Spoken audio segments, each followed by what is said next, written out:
So this is Alleria, Light and Shadow. I think this is our Emperor Xiaohao, Burns of Xiaohao video. I think this is our Lords of War variation. We've reacted to Xal'atath last time, in which he like came out of the wall, but that is a cutscene that plays out in-game. Now, that doesn't mean that it's not necessarily part of a series like this, because you might remember how like Daughter of the Sea also became part of like the questing experience. And yes, Xal'atath looks okay. So I think for the set, I think this is gonna be about Alleria's youth and like childhood or whatnot, and see what the story's about. But this for me as well, it's the first time. Let's see what they got.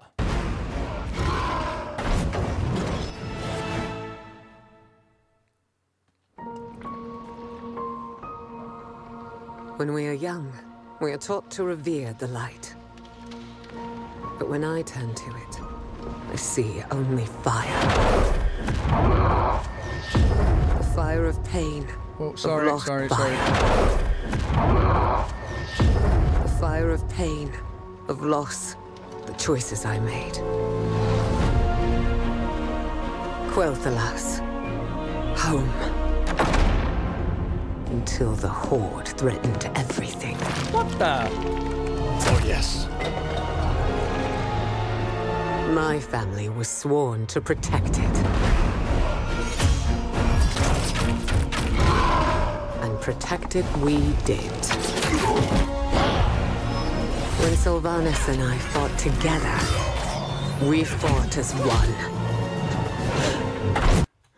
I'm sorry. Poor Verisa. I know, but poor Verisa. What do you mean, Peggy of the Windrunner sisters? Aww. But the conflict here was growing, pulling my sister and I apart.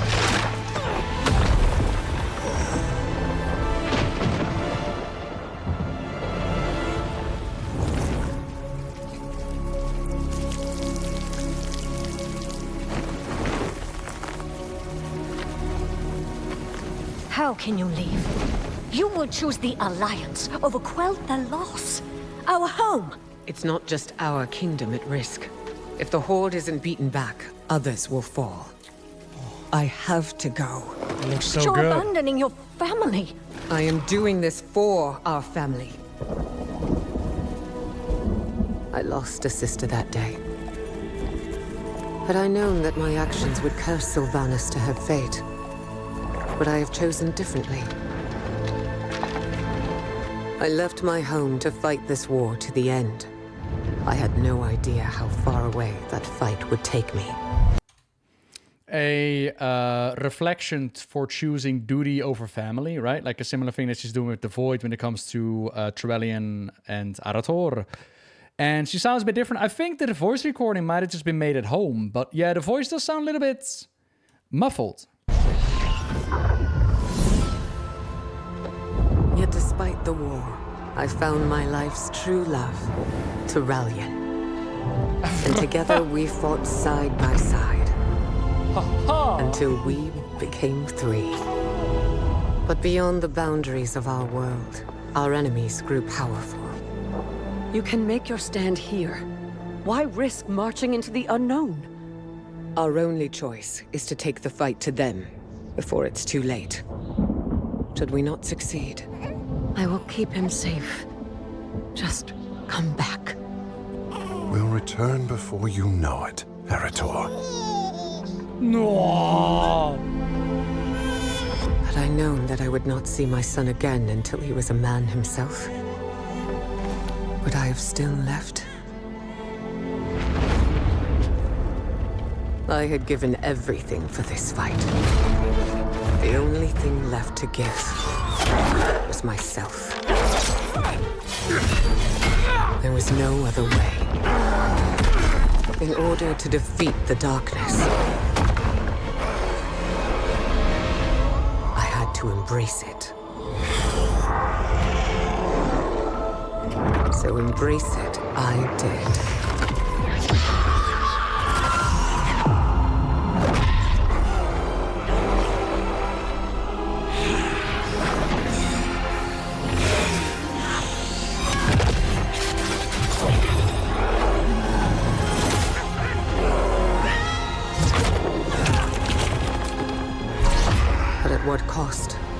Turalyon, who had known me, loved me, fought beside me, now saw me differently. What have you done? The shadow, it saved us. No. I would rather have died than see you fall to evil. Turalyon didn't understand, but I could not fault him. If I had known that embracing the shadow would push him away, would I have sought another path?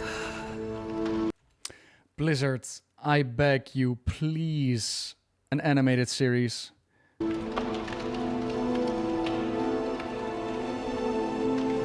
No. All of the things I did for a reason.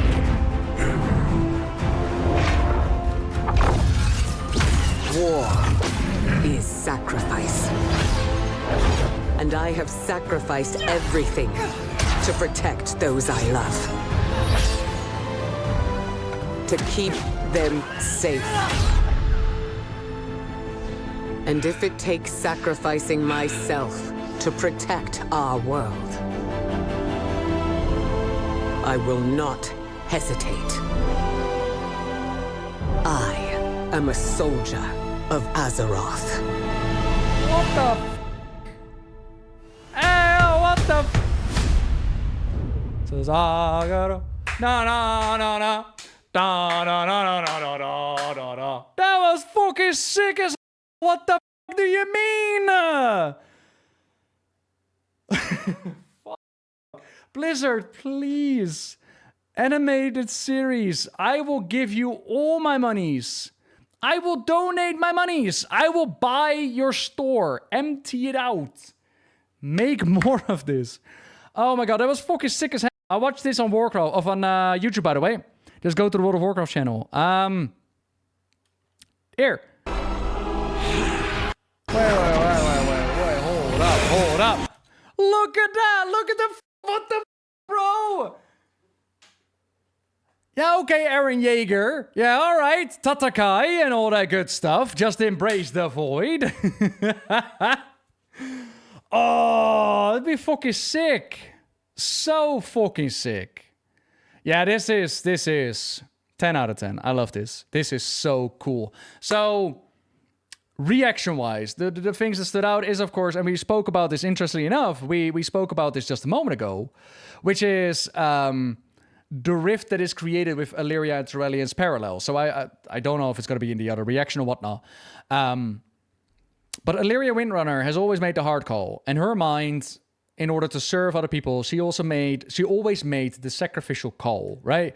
She decided to join the Alliance. She decided to go where nowhere else went. For those that are completely unaware of Alleria's storyline, once upon a time, there was an allegiance between the High Elves and the humans of Arator, and the bloodline of Arator would be able to call upon the High Elves in times of need. Enter Enduilofar, who was the descendant of the bloodline, called upon the aid of the High Elves, but the High Elves of Quel'Thalas were like, the Horde really are a problem. We got a magical bubble around our city. I don't really see the problem. We're just going to send a token force. To which Alleria was like, you're all fucking fools. The Horde is going to wipe us all out. What do you mean, a token force? We need to take decisive action. The Horde threat is real. And quickly enough, the High Elves would find out that the Horde threat was real as they rode on dragons and burned down the forest and murdered a whole bunch of people, including Alleria's parents and brother.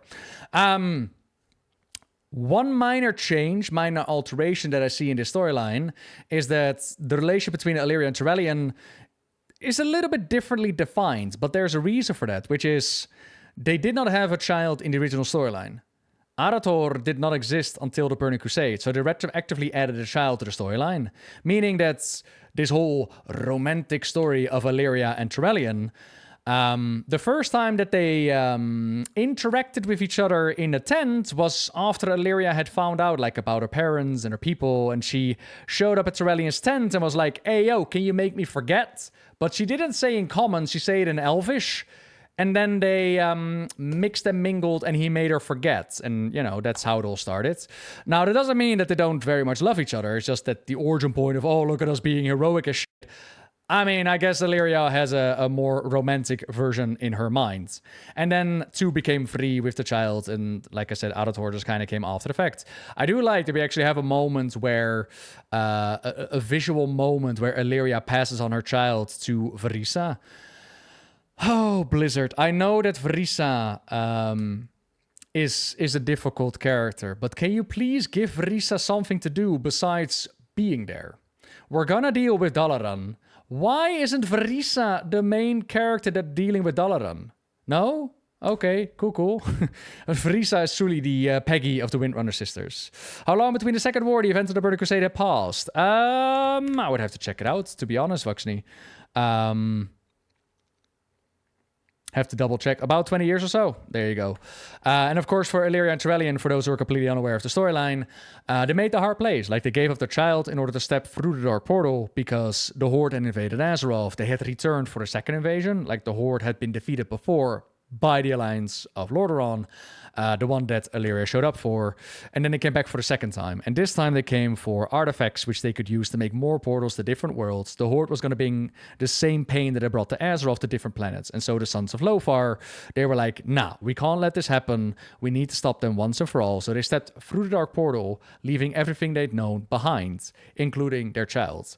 Now, they didn't know that they were going to be forced to shut down the Dark Portal on Draenor's side, as Ner'zhul had opened up a whole bunch of portals. The planet became unstable. It started to blow.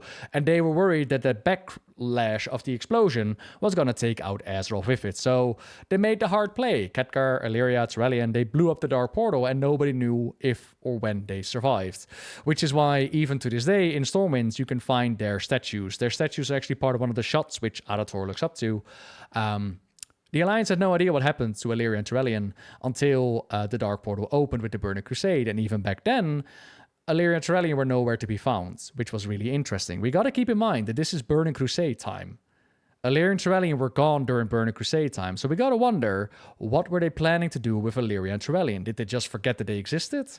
I doubt it, because they added Arator to that expansion as well. Arator literally shows up in the first zone where he tells us, like, I'm looking for my father. What kind of storyline were they trying to tell back then, and how did they implement it now? Because it wouldn't be until much later, I think it was Warlords of Draenor, where we got the first hints that they hadn't forgotten about Alleria and Trevelyan. We found, like, an arrow in Shadowmoon Burial Grounds. We were brought back to our inn, and then there was like this weird ass NPC that showed up, and they were like looking for their sister. I believe the NPC was Verisa, but I'm not exactly sure. That was one of the first hints that they hadn't forgotten about Alleria and Trevelyan. And then Legion rolls around, and Alleria and Trevelyan actually makes a big old return. They come back into the storyline, which was kind of cool. But you gotta wonder, like, okay, what kind of mindset did they have back in the day? What kind of philosophies? Of course, with Metzen also returning to lead the storyline. Arator's story is really patchwork into the lore. The retcon of Risa raised him. Oh, yeah, 100%. Arator is added later on, which is a bit of a, a bit of a thing. As well as, again, we see the action be Sylvanas and Alleria. They're the fighters. Of course, Sylvanas did take over as Ranger General once Alleria stepped away. If you want more details on this, they actually did a Sylvanas novel, which is kind of sick, to be honest. I really like the Sylvanas novel. It explains a lot more about her relationship to the jailer. Does it fix it? No, but nothing would. But it does add a lot more details as to the background of Sylvanas as a character, which I quite liked. But what is the point of this video? What is the point of this animation? Well, it's to give us the backstory as to what is Alleria, what is the road that she walked to get here. And they show us that when they step through the Dark Portal and they've blown it up, they get recruited by the Army of the Light. They're fighting together. And if you've never heard it before, I would highly recommend to go to YouTube and look up 1,000 Year of War. It's an audio drama, which they did back in Legion. It's about Alleria and Trevelyan. It's about how Alleria got the powers of the Void. And it's extremely relevant for the story that is to come, as well as it's amazingly done. So, yeah, honestly, 10 out of 10. I would give Blizzard a lot of money in order to make more of these animations, and I really enjoyed it. Now, I see that there's an ad coming on, so this morning I got an Instagram message, which I didn't read because, spoilers. Hey, Nobbel, I just saw the Alleria shorts, and I get these Illidan 2.0 vibes. Embrace the powers of the enemy to use it against them, pushing away loved ones, and shunned by those who she sought to protect. Doing it for the greater good, turning into a solo character. What do you think about it?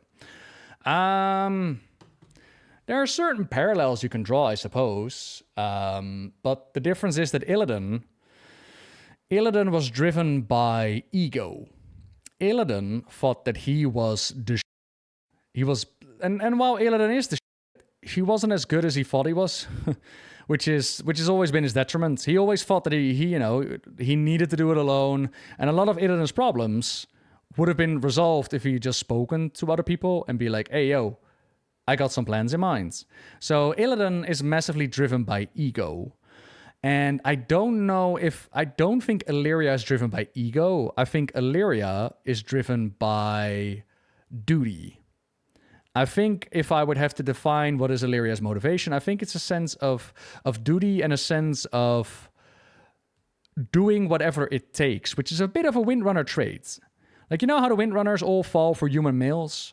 They also have this trait, which is do whatever it takes. So we have a Sylvanas, who would do whatever it takes in order to get vengeance upon Arthas the Lich King.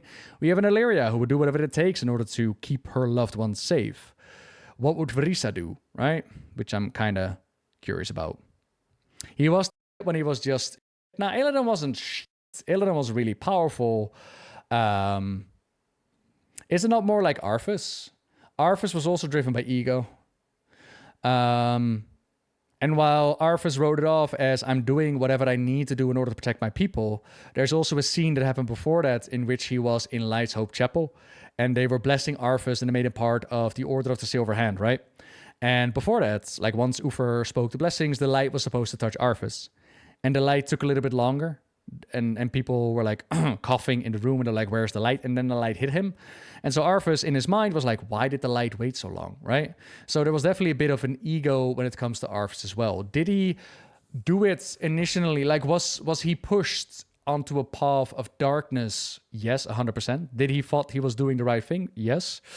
But there was also a bit of...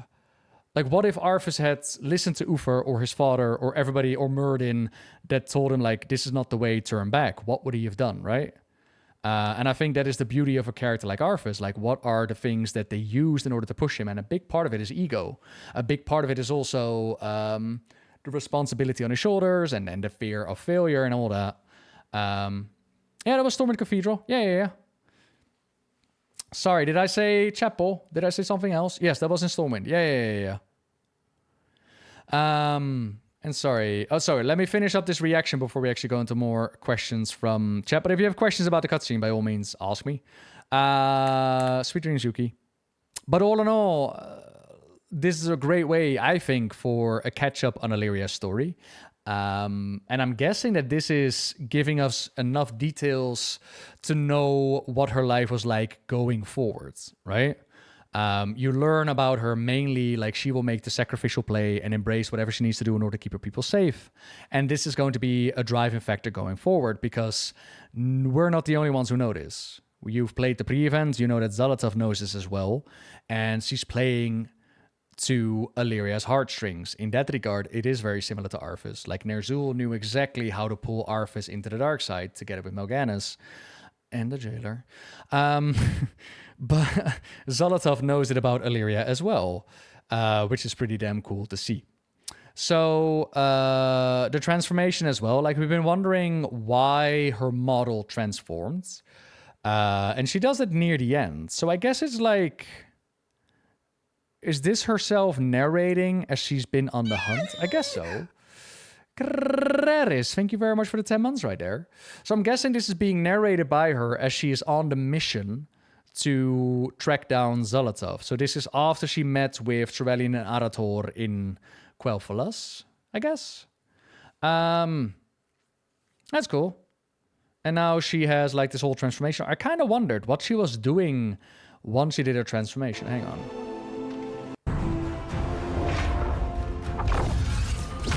War is sacrifice. And I have sacrificed everything to protect those I love. To keep... Oh, she is hunting Xal'atath. She's fighting Xal'atath's minions. Oh, right. Then safe. And if it takes sacrificing myself to protect our world, I will not hesitate. I am a soldier of Azeroth. Yeah, she's on Argus or another Legion world.